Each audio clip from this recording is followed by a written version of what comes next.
올해 9월 1일 예금자 보호 제도가 바뀝니다. 같은 날 전국 곳곳에 은행 창구도 문을 닫게 됩니다.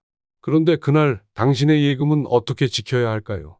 혹시 아직도 예금자 보호 한도가 5천만 원이라고 알고 계셨나요? 요즘처럼 한 은행만 믿고 돈을 맡겨두면 오히려 손해가 될 수 있습니다. 지금부터 말씀드릴 5가지 제도 변화를 알게 되신다면 은행 없이도 통장을 안전하게 지킬 수 있는 방법을 알게 되실 겁니다. 어르신들의 금융 생활에 진짜 도움이 되는 정보만 담았습니다. 끝까지 함께 해주세요. 이야기를 본격적으로 시작하기 전에 이 영상이 도움이 되신다면 좋아요 한번 눌러주세요. 그리고 혹시 예금이나 통장 관리하시면서 겪으신 고민이나 나도 이런 경험 있었다 싶은 일이 있다면 아래 댓글로 나눠주세요. 당신의 이야기가 누군가에게 큰 도움이 될 수 있습니다. 함께 지혜를 나누는 공간이 되었으면 좋겠습니다. 첫 번째는 은행에 가지 않아도 되는 시대. 은행 대리업 제도입니다. 서울 양천구에 사는 76세 이정순 씨는 요즘 통장을 꺼내 드는 것조차 주저하게 됩니다. 이체 한번 하려 해도 은행이 너무 멀고 스마트폰 뱅킹은 복잡하고 어렵기 때문입니다. 그나마 주말마다 딸이 와서 함께 은행 업무를 도와주곤 했지만 딸이 결혼하고 멀리 이사간 뒤로는 모든 걸 혼자 해야 했습니다. 가장 어려운 건 은행 창구까지 가는 길이었습니다. 버스를 2번 갈아타야 하는 데다 막상 도착하면 줄이 길고 기다리는 동안 다리가 아플 때도 많았습니다. 무엇보다도 스마트폰 뱅킹은 늘 불안했습니다.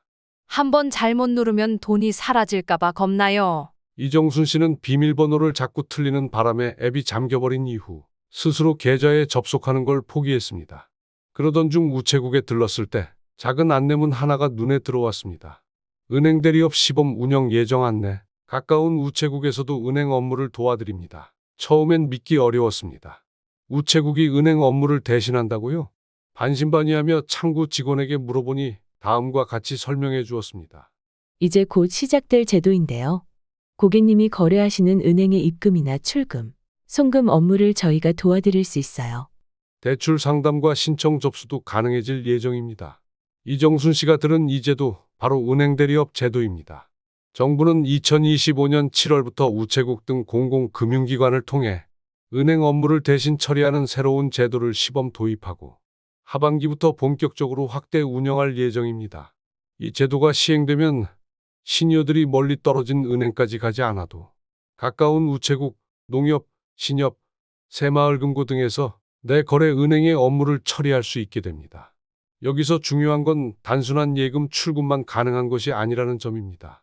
대출 상담, 신청서 접수, 각종 서류 안내까지도 도와주고 실제 대출 승인이나 금리 결정은 원래의 은행에서 처리하기 때문에 보안성과 신뢰도는 그대로 유지됩니다.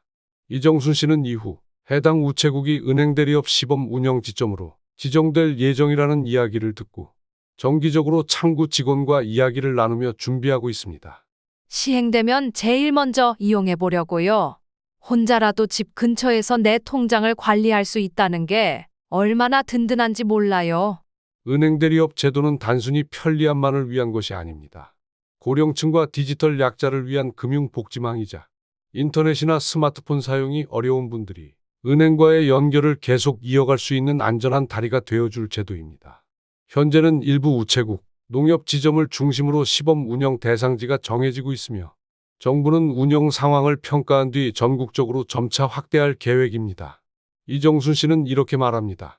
은행이라는 말이 점점 멀게만 느껴졌는데 이제는 내 동네 안에서 내 통장을 지킬 수 있다는 생각에 마음이 놓여요. 이 나이에 뭔가를 새로 배운다는 게 쉬운 일은 아니지만 이건 그냥 가서 말만 하면 도와주신다고 하니까 저 같은 사람에게는 정말 고마운 제도예요. 그런데 이건 시작에 불과합니다. 다음 내용부터는 한 번에 여러 은행 업무를 처리할 수 있는 방법이 나옵니다. 꼭 이어서 확인해 주세요. 두 번째는 한 은행에서 여러 은행 업무를 보는 방법. 오프라인 오픈뱅킹 제도입니다. 인천 남동구에 사는 70세 최명자 씨는 매달 한 번 세계 은행을 도는 통장 정리의 날을 만들어 두고 있었습니다. 국민은행엔 생활비가 들어오고 신한은행엔 적금 통장이, 농협에는 자녀들이 보내주는 용돈이 들어오는 구조였기 때문입니다. 그런데 이 세 은행 지점이 서로 반대 방향에 있어 통장을 정리하는 날이면 하루를 온전히 소비해야 했습니다. 그냥 한 은행으로 통합하면 되지 않느냐? 는 주변 말에 최명자 씨는 대답했습니다. 그게 말처럼 쉬우면 내가 벌써 했지. 다 이유가 있어서 나눠둔 거거든요. 하지만 나이가 들수록 버스를 갈아타는 일도 기다리는 것도 점점 더 힘에 부쳤습니다. 결국 어느 날은 은행 두 곳만 들르고 한 곳은 다음 달로 미뤘고 그런 날이 자꾸 늘어났습니다. 내 통장인데 내가 제대로 들여다보질 못하는 게 속상하더라고요. 그러던 중 우연히 은행 창구에서 직원의 안내를 받았습니다. 이제 오프라인 오픈뱅킹이 도입돼서 저희 은행에서도 다른 은행 계좌 업무를 도와드릴 수 있어요. 처음엔 믿기지 않았습니다. 하지만 실제로 국민은행에 가서 신한은행 통장의 잔액을 확인하고 농협 계좌에서 국민은행으로 송금까지 할 수 있다는 걸 경험한 뒤에는 감탄이 절로 나왔습니다. 이걸 왜 진작 몰랐을까 싶었어요. 오프라인 오픈뱅킹은 기존의 인터넷 오픈뱅킹에서 한 걸음 더 나아간 제도로 은행 창구에서 타 은행의 계좌까지 관리할 수 있게 하는 시스템입니다. 신분증만 있으면 따로 신청할 필요 없이 창구에서 본인 확인 후 바로 이용 가능합니다. 잔액 조회, 거래 내역 확인, 타행 송금까지도 창구에서 처리됩니다. 무엇보다 좋은 건 스마트폰 앱이 없어도 가능하다는 점입니다. 인터넷 뱅킹에 익숙하지 않은 시니어들에게는 큰 장벽이었던 기술 문제를 단번에 해결해주는 방식이죠. 최명자 씨는 이렇게 말씀하셨습니다. 앱은 깔아두기만 하고 눌러보지도 못했는데 이제는 은행에서 직접 도와주시니 훨씬 마음이 놓입니다. 이 제도는 현재 시중 주요 은행들부터 점차 확대 적용되고 있으며 앞으로는 농협, 우체국 등 다양한 금융기관에서도 가능해질 전망입니다. 사용 방법은 간단합니다. 내가 평소 이용하는 은행 창구에 방문해서 타 은행 계좌도 함께 조회하고 싶습니다라고 요청하면 됩니다. 창구 직원이 신분 확인 후 필요한 업무를 도와줍니다. 오프라인 오픈뱅킹은 단순히 편하다는 수준을 넘어 정보 소외 없이 내 자산을 직접 관리할 수 있도록 돕는 중요한 도구입니다. 최명자 씨는 이제 더 이상 한 달에 하루를 은행 도는데 쓰지 않습니다. 하루가 이렇게 길었나 싶어요. 요즘은 통장 관리가 아니라 제가 하고 싶은 일을 위해 시간을 씁니다. 이제 더는 여러 은행을 오갈 필요는 없습니다. 하지만 이렇게 편해진 시대에도 예금을 잘못 관리하면 위험해질 수 있습니다. 다음 이야기가 훨씬 더 중요합니다. 세 번째는 예금자 보호법 개정으로 예금을 더 안전하게 지키는 법입니다. 경북 구미에 사는 75세 박창호 씨는 최근 2억 원의 퇴직금을 수령했습니다.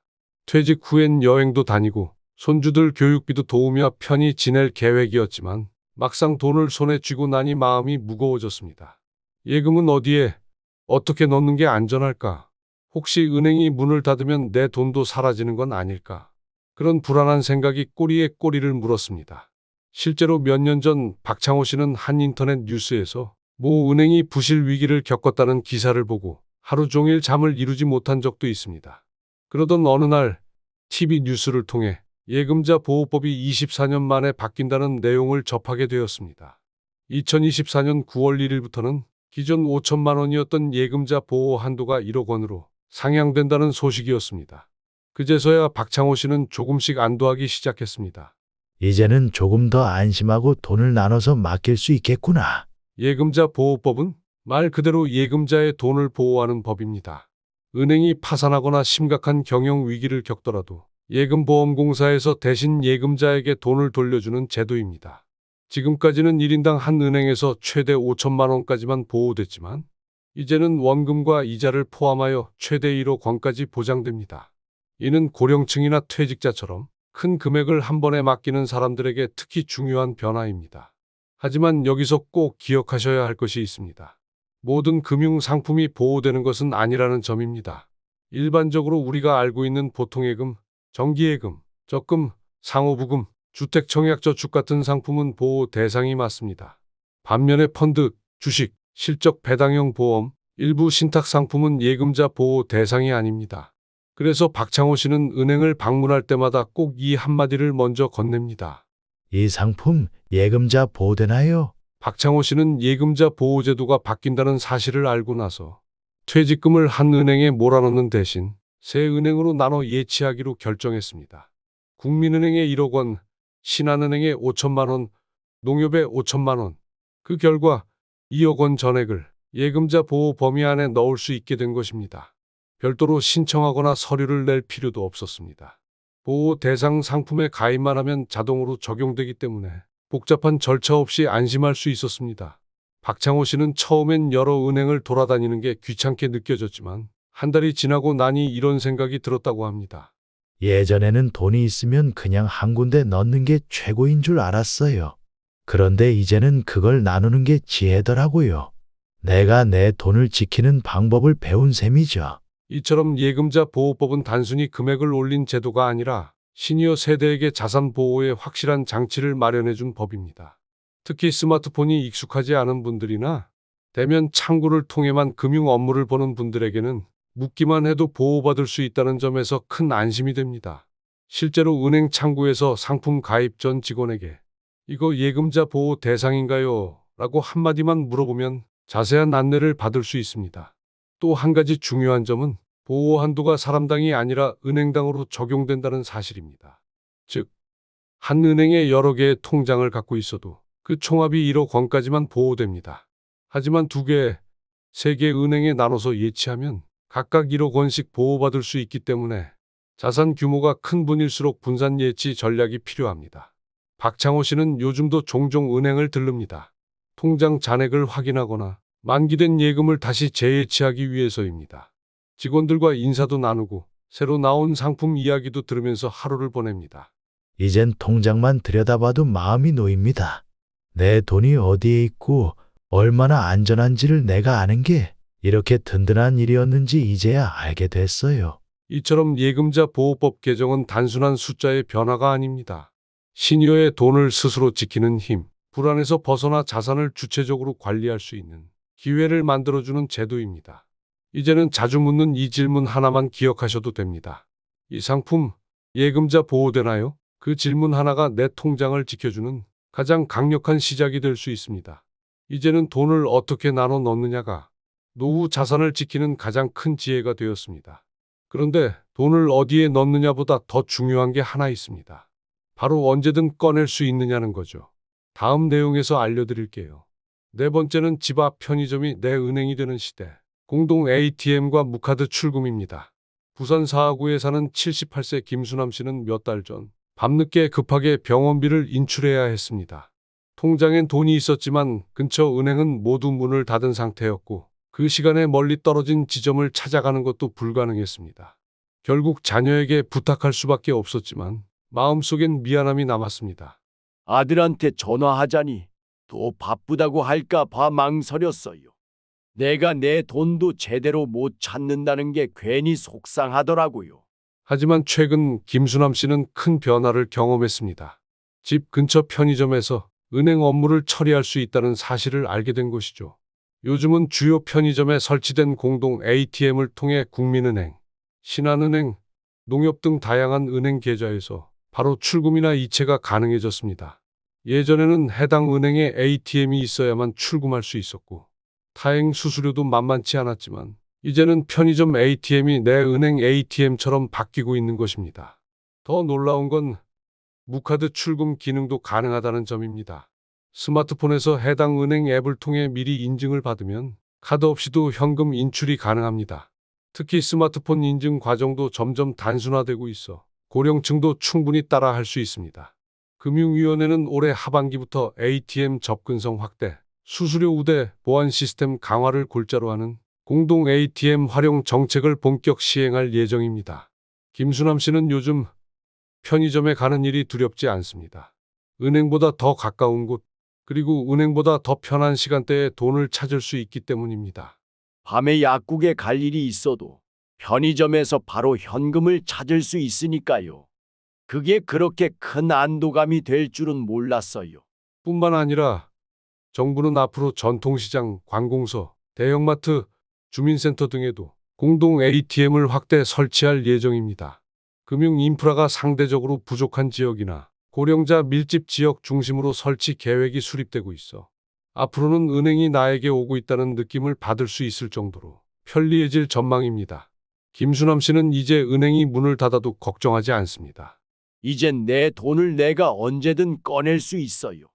카드 없어도 늦은 밤이라도 누굴 부르지 않아도요.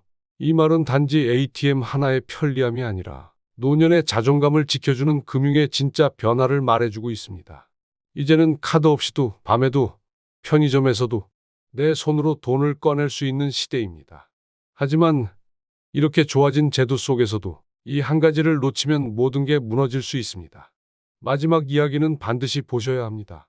5번째는 좋아진 제도 속에서도 절대 놓쳐선 안 되는 마지막 한 가지, 보이스피싱 예방 습관입니다.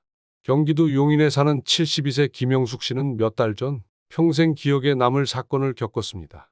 어느 날 오후 은행 직원을 사칭한 전화 한 통이 걸려왔습니다. 상대방은 또박또박 정중한 말투로 인사하며 말했습니다. 김영숙 고객님, 현재 고객님의 통장에서 이상 거래가 발생했습니다. 고객님의 자산을 안전하게 지키기 위해 보안 계좌로 긴급 이체가 필요합니다. 처음엔 의심하지 않았습니다. 상대방은 김영숙 씨의 이름, 생년월일, 심지어 계좌번호까지 정확히 알고 있었습니다. 당황한 김영숙 씨는 지시에 따라 스마트폰으로 문자를 확인하고 안내된 앱을 설치한 뒤 몇 번의 버튼만 눌렀을 뿐이었습니다. 하지만 다음 날 통장을 확인한 순간 김영숙 씨는 망연자실할 수밖에 없었습니다. 5천만 원 가까이 있던 돈이 흔적도 없이 사라져 있었기 때문입니다. 급히 은행을 찾았지만 이미 보이스피싱 조직이 만들어낸 가짜 앱에 속아 넘긴 상황이었습니다. 내가 실수한 거지만 너무 교묘해서 당한 줄도 몰랐어요. 이 사건 이후 김영숙 씨는 자신에게 물었습니다. 내가 무얼 놓쳤을까? 그리고 스스로 내린 결론은 하나였습니다. 그 전화 받지 말았어야 했다는 것입니다. 보이스피싱은 단순한 전화 사기가 아닙니다. 요즘은 AI 음성을 이용해 진짜 은행 직원처럼 말하거나 공식 사이트와 유사한 가짜 앱 문자를 만들어내는 수법까지 등장했습니다. 피해자 대부분은 나는 절대 안 당할 줄 알았다 고 말하지만 그 절대가 깨지는 데는 단 한 통의 전화면 충분합니다. 그래서 중요한 건 어떻게 대처하느냐가 아닙니다. 어떻게 예방하느냐가 전부입니다. 은행이나 금융기관은 절대 전화로 계좌 비밀번호나 인증번호를 요구하지 않습니다. 절대 문자 링크를 보내지 않으며 절대로 지금 이체하지 않으면 위험하다고 조급하게 말하지도 않습니다. 이런 전화를 받았다면 단호하게 끊고 내가 거래하는 은행 고객센터에 직접 전화를 거는 것이 가장 확실한 방법입니다. 김영숙 씨는 사건 이후 휴대전화에 있는 모든 출처 불명의 금융 앱을 삭제하고 은행 공식 앱만 다시 설치했습니다. 문자로 오는 링크는 아예 클릭하지 않고 의심스러운 전화는 일단 거절하고 내가 먼저 은행에 전화하는 습관을 들였습니다. 딸과 함께 통신사에서 스팸 차단 앱도 설치해 두었고 은행 대표번호도 연락처에 저장해 두었습니다. 그때 그 돈은 잃었지만 지금은 제 자신감을 되찾았어요. 또한 요즘은 예금자 보호 대상 상품인지 꼭 물어보세요라는 말처럼 이 전화 진짜 은행에서 온 건가요? 라고 확인하는 한마디도 중요합니다. 금융 사기는 갈수록 정교해지고 있지만 의심하고 한 번 더 확인하는 습관 하나만 있어도 대부분의 피해는 막을 수 있습니다. 금융당국도 이를 방지하기 위해 금융사 직원 사칭 신고 시스템 강화, 스팸 번호 차단 앱 확대, 고령층 대상 교육 콘텐츠 보급 등 다양한 대책을 추진 중입니다. 하지만 그 어떤 제도보다 강력한 건 결국 우리 스스로가 스스로를 지키려는 경계심입니다. 김영숙 씨는 요즘 주변 어르신들께 이렇게 조언합니다. 돈 지키는 법 어렵지 않아요. 전화 받지 말고 내가 직접 확인하는 거예요. 그 단순한 실천 하나가 통장을 지키는 가장 확실한 방법입니다. 지금까지 변화하는 금융제도 속에서 우리가 통장을 지키기 위해 꼭 알아야 할 5가지 이야기를 전해드렸습니다. 이제는 은행에 가지 않아도 한 은행만 방문해도 예금을 더 안전하게 나눠 지킬 수 있고 편의점에서도 스스로 돈을 찾을 수 있는 시대입니다. 그리고 마지막으로 이런 시대일수록 더 조심해야 할 것이 있다는 것. 바로 보이스피싱이라는 새로운 그림자도 잊지 않으셨으면 합니다. 오늘 영상이 도움이 되셨다면 주변의 소중한 지인분들께도 이 지혜를 꼭 나눠주세요.